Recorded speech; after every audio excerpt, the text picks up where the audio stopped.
ഏതോ മനുഷ്യനാണ്. നിങ്ങളെ വിമർശിച്ചവർ തന്നെ നിങ്ങളെ മാനിക്കാൻ ഇടവരും. നീ പഠിച്ചു ജയിക്കത്തില്ലെന്ന് പറഞ്ഞവരുടെ മുമ്പിൽ ജയിച്ച് ജീവിച്ച് ജോലി ചെയ്ത് കാണിക്കണം. നിങ്ങളെ തള്ളിക്കളഞ്ഞവരുടെ മുമ്പിൽ മൂലക്കല്ലായി മാറണം. നിനക്കൊരു അനുഗ്രഹം വരുമ്പോൾ നിന്റെ കഴിവ് വർദ്ധിക്കാൻ തുടങ്ങും.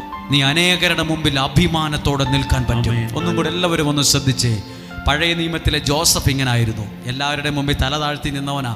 പിന്നെ പറമ്പ് മുഴുവൻ വാങ്ങിക്കൂട്ടിയത് പുള്ളിയാണ്. ഇവിടെ ഈ വചനം കേട്ടിരിക്കൊണ്ടിരിക്കുന്ന എല്ലാവരോടും മനസ്സിന്ന് പറയാണ്ട്, നിനക്കൊരപകടവും വരികയില്ല, നിനക്കൊരനർത്ഥവും വരാൻ ദൈവം അനുവദിക്കുകയില്ല. നിനക്കോ നിന്റെ കുടുംബത്തിന് ഒരത്യാഹിതവും വരികയില്ല. ആ ഒരു കൈനോട്ടക്കാരൻ പറഞ്ഞു, നാളെ നോക്കിയവും പറഞ്ഞു, അല്ലെങ്കിൽ അവര് പറഞ്ഞു, ഇവര് പറഞ്ഞു, അങ്ങനെ പറഞ്ഞു, പ്രാർത്ഥനക്കാരൻ പറഞ്ഞു. ദൈവം നിന്നോട് പറയുവാണ്, ഒരനർത്ഥവും നിനക്ക് വരികയില്ല, ഒരു ദോഷവും നിനക്ക് വരികയില്ല, ഒരു അത്യാഹിതവും നിനക്ക് വരികയില്ല.